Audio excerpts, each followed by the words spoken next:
नमस्कार, मी डॉक्टर श्रीकांत मेश्राम, मानसोपचार तज्ज्ञ, यवतमाळ.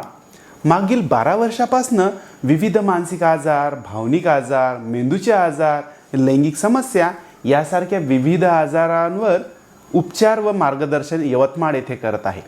आज आपण एक आजाराबद्दल जाणून घेऊया. या आजाराला आपण पॅनिक डिसऑर्डर किंवा पॅनिक अटॅक असं म्हणतो. या आजाराची सुरुवात मी एका उदाहरणाने करतो.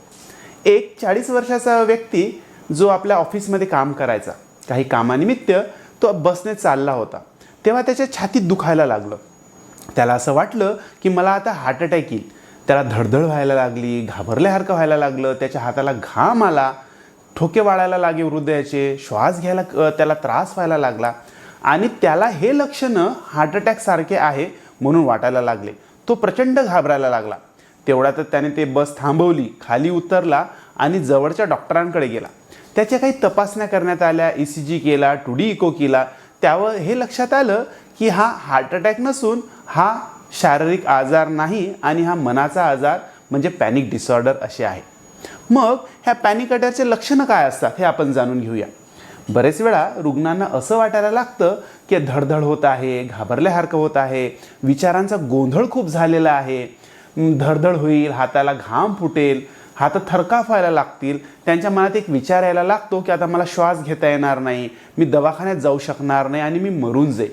हा विचार एवढा तीव्र व्हायला लागतात की बरेच रुग्ण हे सांगतात की सर मला तातडीने दवाखान्यात जावं लागते आणि दवाखान्याच्या प्रिमायसेसमध्ये गेलो की मला बरं वाटायला लागते. डॉक्टर जेव्हा ECG करतात आणि मला सांगतात की तुझी ECG एकदम नॉर्मल आहे, अशा वेळेस मला धीर येतो आणि ही प्रवृत्ती की मला आजार झाला आहे, मला हार्टशी संबंधित काही आजार आहे, ही भावना एवढी पक्की होत जाते की हे रुग्ण वारंवार तपासण्या करतात. काही रुग्ण तर आहे माझ्याकडे, ते सांगतात की सर आम्ही अँजिओग्राफी केलेली आहे, 2D इको केलेला आहे, TMT ह्या टेस्ट केलेल्या आहे, ह्या सर्व नॉर्मल येतात. डॉक्टरही आम्हाला सल्ला देतात की सर तुमचं हे सगळे तपासण्या नॉर्मल आहे, परंतु हे रुग्णांचं मनाचं समाधान होत नाही. आणि अशा वेळेस डॉक्टरने सल्ला जरी दिला की तुम्हाला पॅनिक डिसऑर्डर झाला आहे, तुम्ही उपचार करा, हे रुग्ण तयार होत नाही. आमच्याकडे जेव्हा हे रुग्ण येतात त्यांच्या फाईलची थप्पीच्या थप्पी असते. 10 डॉक्टरांकडे जाऊन आलो, कार्डिओलॉजिस्टकडे जाऊन आलो, हार्ट स्पेशलिस्टकडे उपचार केले, परंतु आराम पडत नाही. अशा रुग्णांना आम्ही व्यवस्थित माहिती घेऊन, त्याची हिस्ट्री घेऊन, त्याला काय काय लक्षणं होतात हे जाणून घेतो.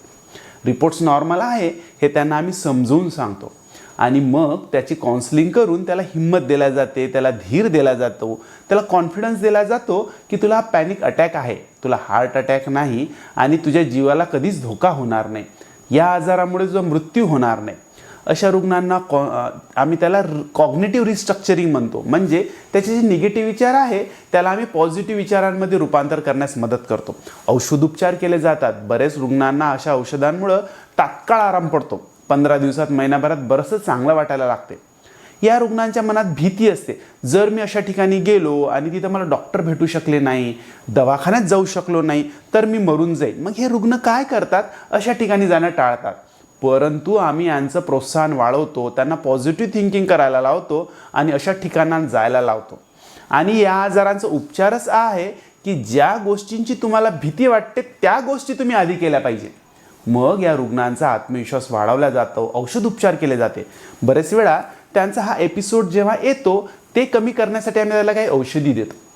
बरेच रुग्णांना हे सांगतो की ह्या 2 गोळ्या आहे, हे तू खिशात ठेव.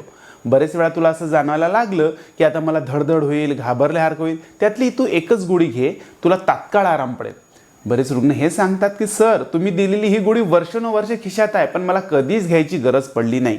मी या सर्व ठिकाणी जायला लागलो, सर्व गोष्टी करायला लागलो आणि या आजारावर मी मात करण्यासाठी तुम्ही सांगितलेल्या टिप्स फॉलो केल्यामुळं ह्या आजारापासून आम्ही पूर्णतः दूर होऊ शकलो.